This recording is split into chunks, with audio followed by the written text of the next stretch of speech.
कई बार ना दुनिया की जो सबसे पेचीदा पॉलिटिकल कहानियां होती हैं उन्हें समझने का सबसे अच्छा तरीका होता है एक सीधा सादा मुहावरा।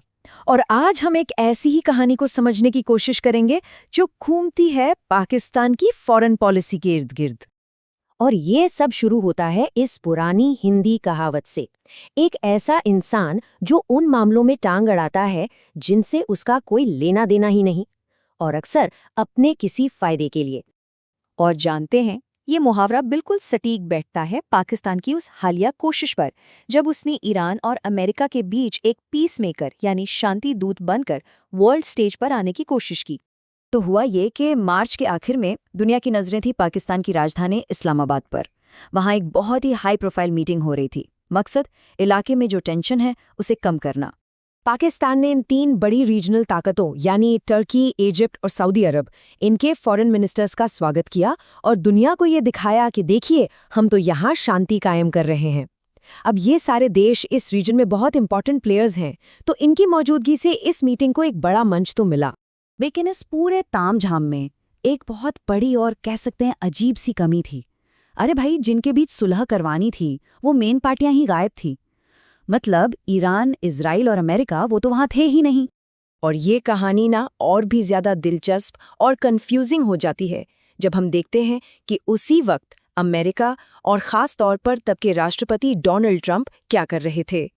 तो यहाँ ना अमेरिका की पॉलिसी के 2 अलग-अलग चेहरे दिखते हैं। एक तरफ ट्रंप ने पाकिस्तानी प्राइम मिनिस्टर के ट्वीट को रीट्वीट किया, जो एक तरह से इस शांति की कोशिश को सपोर्ट करने जैसा था। और दूसरी ही तरफ उन्होंने फाइनेंशियल टाइम्स से कहा कि वो ईरान के खर्ग आइलैंड पर कब्जा करना चाहते हैं। ये वो जगह है जहाँ से ईरान का 90% तेल एक्सपोर्ट होता है। मतलब एक तरफ डिप्लोमेसी को हरी झंडी, दूसरी तरफ सीधी धमकी। ट्रंप ने खुद अपने मुंह से ये बात कही। मतलब सोचिए, एक तरफ पाकिस्तान में पीस समिट चल रहा है और दूसरी तरफ अमेरिका खुलेआम मिलिट्री एक्शन की बात कर रहा है। शांति की बातचीत के लिए इससे अजीब माहौल और क्या हो सकता है ना? तो सवाल ये उठता है कि भाई, पाकिस्तान इस तरह की एक तरफा कोशिश में क्यों लगा हुआ है? इसका जवाब ना इसकी हिस्ट्री में है। एक ऐसी हिस्ट्री जिसमें उसने हमेशा बड़ी ताकतों के बीच बिचौलिए का काम किया है। भारत के विदेश मंत्री का ये जो बयान बताया जाता है, ये उसी पुराने पैटर्न की तरफ इशारा करता है कि कैसे पाकिस्तान अक्सर दूसरों के झगड़ों में खुद को एक ज़रूरी प्लेयर बनाकर पेश करता है। तो ये कुछ मिसालें हैं। साफ है कि ये जो ब्रोकर या बिचौलिए वाला रोल है, ये पाकिस्तान के लिए कोई नई बात नहीं है। वो अक्सर अपनी स्ट्रेटेजिक लोकेशन का इस्तेमाल करता रहा है पॉलिटिकल या फाइनेंशियल सपोर्ट के बदले में। और मजे की बात देखिए, अब तो ऐसा भी लग रहा है कि पाकिस्तान अपनी डिप्लोमेटिक भाषा में भी बदलाव ला रहा है। वो ठीक वही शब्द इस्तेमाल कर रहा है जैसे डायलॉग एंड डिप्लोमेसी, जिनका इस्तेमाल ग्लोबल स्टेज पर उसके राइवल भारत ने काफी कामयाबी से किया है।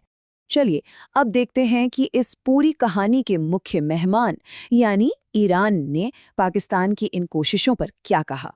ईरान का जो ऑफिशियल रिएक्शन था वो बहुत पोलाइट था, लेकिन बहुत साफ भी। उन्होंने सीधा सीधा कह दिया कि वो उनका मंच था, हमने हिस्सा नहीं लिया। और साथ में ये भी याद दिलाया कि ये मत भूलिए कि ये सब शुरू किसने किया था।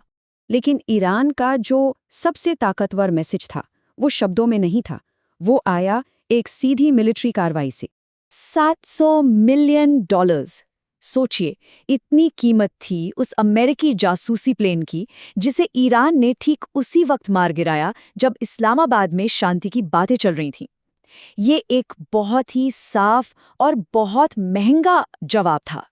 तो घूम फिर कर वही सवाल, आखिर पाकिस्तान ये सब क्यों कर रहा था? इसका जवाब छिपा है कुछ ठोस वजहों में और अक्सर पैसों में। देखिए, पाकिस्तान ना एक बहुत ही मुश्किल सिचुएशन में फंसा हुआ है।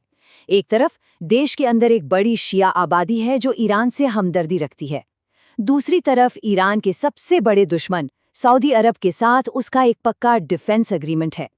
फिर उसे अमेरिका के लिए एक काम का साथी भी बने रहना है। और इन सब के ऊपर अपनी खराब इकोनॉमी के लिए IMF से लोन भी चाहिए। मतलब हर तरफ से एक बैलेंस बनाने की कोशिश है। और यहीं हम वापस अपनी शुरुआती कहावत पर आ जाते हैं। और ये अपने पीछे एक बड़ा सवाल छोड़ जाती है कि जब कोई दलाल शादी तो अरेंज कर दे, लेकिन दूल्हा और दुल्हन ही आने से मना कर दे, तो क्या उसे वाकई शादी कहेंगे या ये सब बस जियोपॉलिटिक्स का एक और ड्रामा है?